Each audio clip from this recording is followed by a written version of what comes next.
Look at what the Most High said concerning the woman.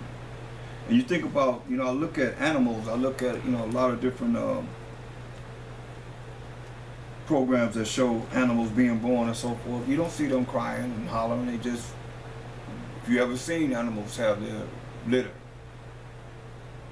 they don't be going through any changes like women do. And there's a reason why. You can thank Eve for that. In Genesis 3 and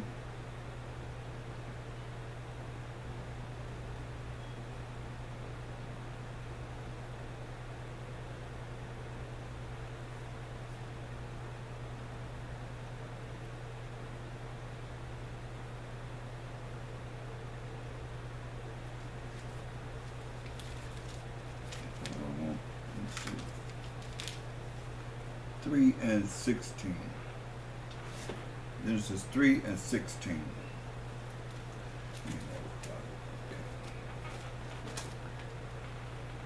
Y'all just, excuse me, my Bible is like woke out.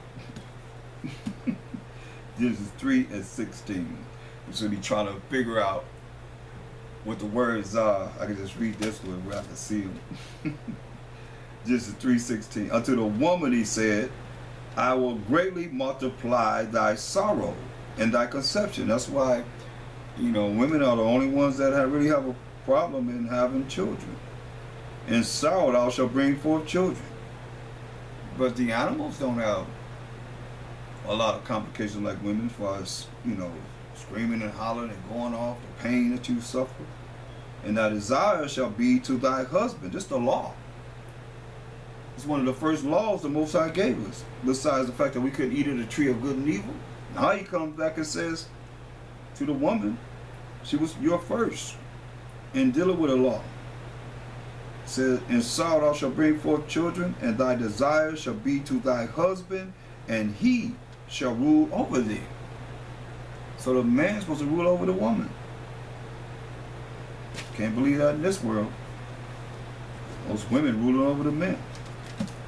And unto Adam, this is what he told Adam. He said, because thou hast hearkened. That's what you got to understand, men and women. See, you understand this. You got to understand those scriptures to make yourself better, so that you do what's right. And you see what it is that the Most High is telling the man. So a man that's righteous, that's listening to what he said, he's going to follow what he says. But you women want to go contrary to what a man should do from what was done that was wrong. And right now we're trying to clean our act up so we can be righteous in the eyes of the Most High. That's what we told Adam. And unto Adam he said, because thou hast hearkened, listened unto the voice of your wife, of thy wife, and have eaten of the tree of which I commanded thee, saying, thou shalt not eat of it. That's what he's saying here. Clearly, you know what's right, men. And your woman say, hey, come on, do this. Come on, you can do it. Come on. How many men fall prey to that? That's the first thing he told the man. The very first thing he told the man. Adam. Because you listened to your woman.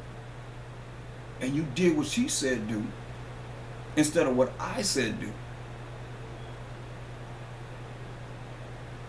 That's the first thing he told him, because you listened to your woman and not to me. And unto Adam, verse 17, unto Adam he said, because thou hast hearkened unto the voice of thy wife, and have eaten of the tree of which I commanded thee, saying, thou shalt not eat of it, cursed is the ground for thy sake, and sorrow thou shalt eat of it all the days of thy life. See? So, this is a judgment that came upon us in the beginning. So now you're going to look at, is null and void? Oh, you don't believe in the law. That's the law right there. You don't believe in the law though, right?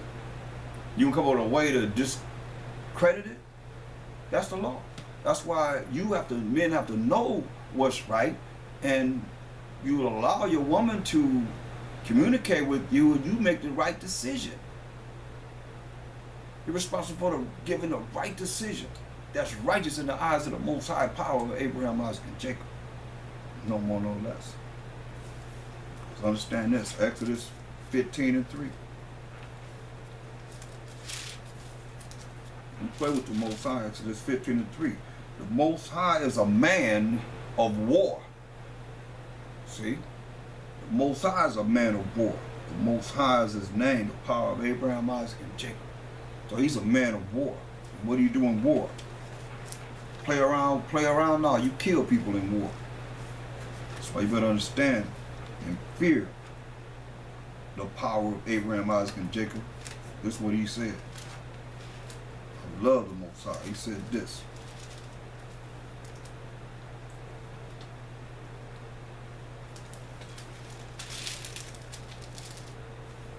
Ezekiel 22.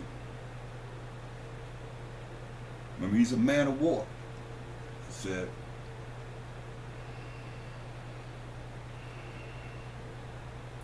Ezekiel 22 and 20. As they gather silver and brass and iron and lead and tin into the midst of the furnace to blow the fire upon it, to melt it, so will I gather you in mine anger and in my fury. And I will leave you there and melt you. Yeah, I will gather you and blow upon you in the fire of my wrath. You know, when you blow up on that fire, it get hotter and hotter and hotter. He's going to blow up on you in the fire of his wrath.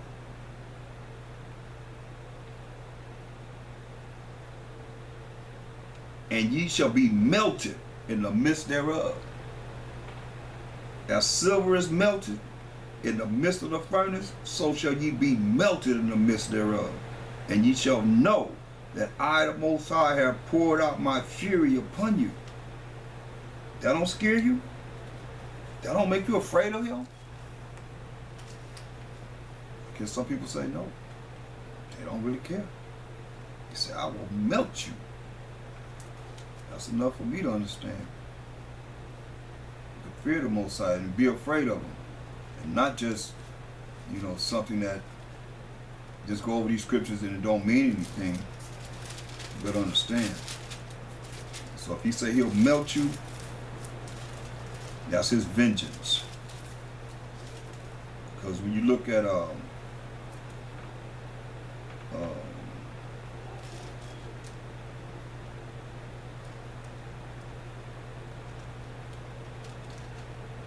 Hebrews 10 and 31.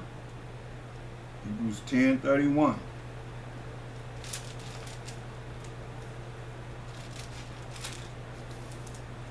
It is a fearful thing to fall into the hands of the living power. See?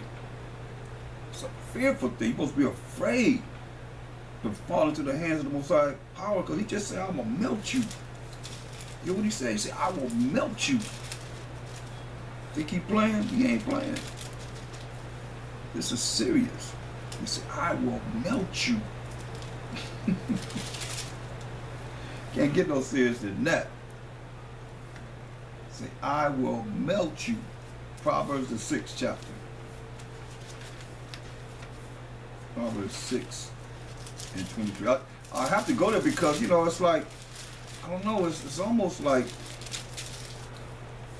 I don't know how women think that they have some kind of prestige that the Most High won't deal with them. Shoot, the Most High killed the men, and he gonna kill women too. Nobody have no special pass with the Most High.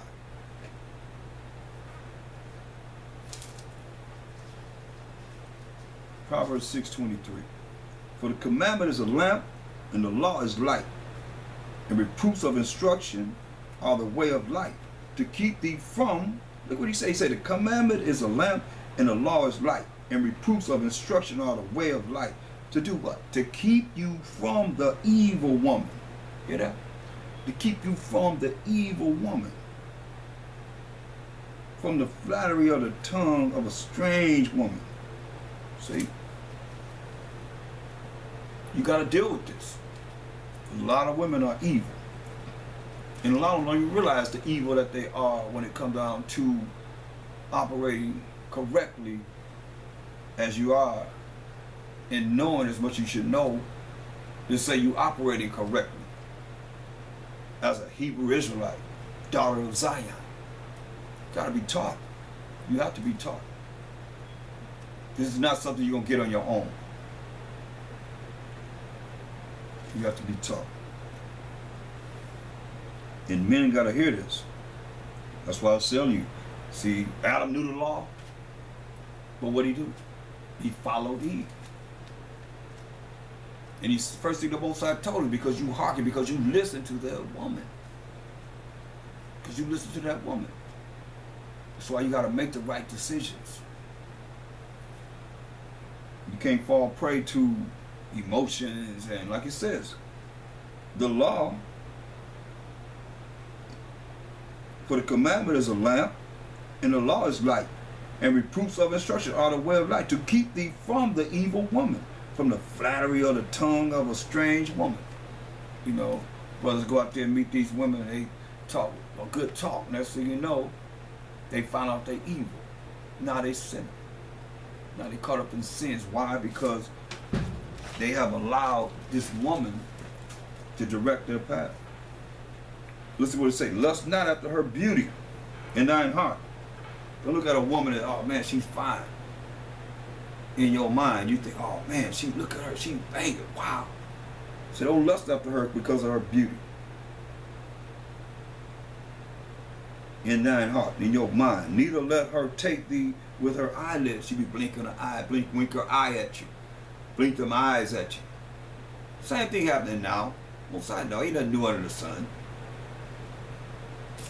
For by means of a whorish woman, a man is brought to a piece of bread, and the adulteress will hunt for the precious life. Yes. Know you have a woman, but they still want to get with you. A lot of you women say, I ain't gonna, no, my man ain't gonna be dealing with, I ain't gonna be no second wife, but yet still they know you have a woman, but they still gonna try and get with you. What do you think you're doing? That's why it gotta be done in righteousness.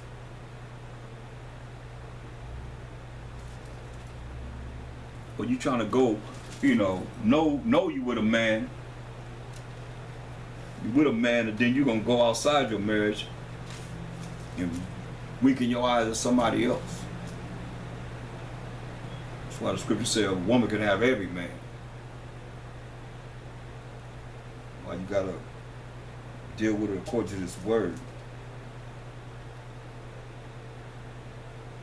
Verse 26, for by means of a whorish woman, a man is brought to a piece of bread, and the adulterers will hunt for the precious life. See? Certain women out there, they go for the married man because they know they ain't got not to have any commitment. Just come in and get whatever they're going to get out of him, boop, and he go back home to his wife. With no commitment, though. Can a man take fire in his bosom and his clothes not be burned? Can one go upon hot coals and his feet not be burned? Let's give you analysis. So he that goeth into his neighbor's wife, whosoever touches her shall not be innocent. See, that's adultery. You go into your neighbor's wife, you ain't gonna be innocent.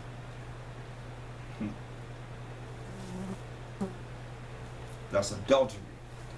That's against the Most High's laws. You're not supposed to be doing no crap like that.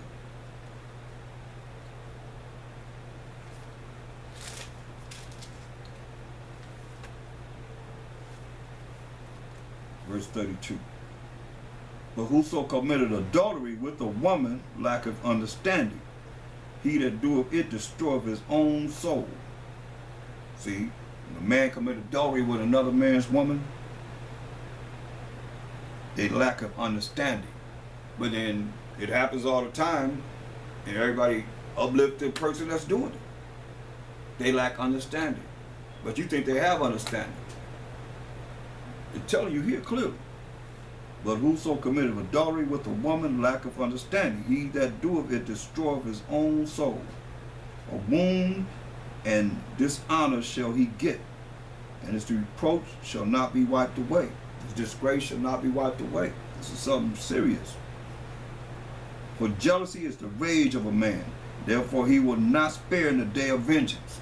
If you find out you done been with his woman, so I say jealousy is the rage of a man. He find out you've been with his woman, he's gonna bring that vengeance on you. So he will not regard any ransom. You can't pay him not to deal with you. Neither will he rest and content. He ain't gonna be content.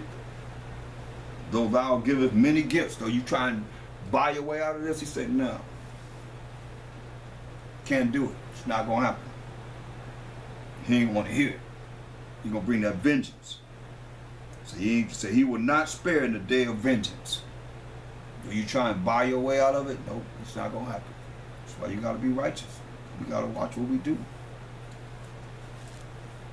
Ezekiel 9:4. Most I told Ezekiel this prophesied, they say, and the Most High said unto him, go through the midst of the city to the midst of Jerusalem, and set a mark upon the foreheads of the men that sigh and that cry for all the abominations that be done in the midst thereof. Now, you know, we got to go by what's written. So it said, go through the midst of where we are as the 12 tribes of Israel, and set a mark upon the forehead of the men that sigh and that cry for all the abominations, the filthy, wicked acts, all the sins that's being done in the midst of our people.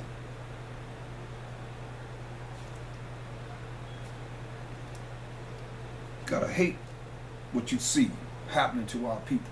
Can't love this. Listen what it said. And to the others, he said in mine hearing, go ye after him through the city and smite. He said, go to the city and kill. Let not your eyes spare, neither have ye pity. Ain't gonna be no pity upon those he's getting ready to tell us that have this mark upon their head, that's crying, that's sighing for all the abominations that's being done in this world. So don't have no pity. Don't spare none of these people. And he's talking about Israel. He says, smite, kill. Verse 6, slay utterly old and young, old people, young people, both maids, young women, and even little children. Little children, it says. The wicked little children going to be put to death. And women. You got y'all by yourselves. And women. But come not near any man upon whom is the mark. Was this mark sealed with this truth? Learned it, lived it, and applying it in their life. That's what it's all about. So don't come near any man upon whom is the mark, and begin at my sanctuary. Begin with the children of Israel. Then they began at the ancient men which were before the house. Because you got to look at a lot of people are dealing with idolatry, and even if you tell them, they still don't care. They still deal with the same thing. It's like, don't you see that you're wrong? You're off. Things you're doing is wrong. But they continue to do the same thing and make up an excuse. Come with excuses. So you don't want to do what he says. Look, Luke 19:27. Luke 19:27. But those mine enemies, which would not that I should reign over them, bring them in front of me. Mashiach Yahushua said, and slay them before me. See? Because you got to understand, that's why he said in John 14:15. This is how you the enemy of the Most High and Mashiach Yahushua. He says, if you love me, keep my commandments. So if you love him, keep his commandments. If you keep his commandments, you're going to do what's right. Look, say John 15:10. If you keep my commandments, ye shall abide in my love. You keep his commandments, those are his rules and regulations. His laws. You should abide in my love, even as I have kept my Father's commandments and abide in his love. See? That's what we're looking for. But if not, then you're going to find yourself in a world of trouble with him. It says a fearful thing to fall into the hands of the Most High. You got to do what's right. But you got to know what's right to do what's right. You can't just assume, and that's why I keep saying you got to be like a little child. You got to change. You can't just say, okay, well, I learned this in the church, and try and compare what you learned in the church or wherever you came from in your worlds to operate in a certain way and say, okay, well, how you justify that through the scriptures? And you can't. That's off. That's wrong. Remember, the angels are recording everything. 1 John 5:3. You don't know, you don't know. Don't just assume. That's when evil comes in. Satan will come in and change your mind and have you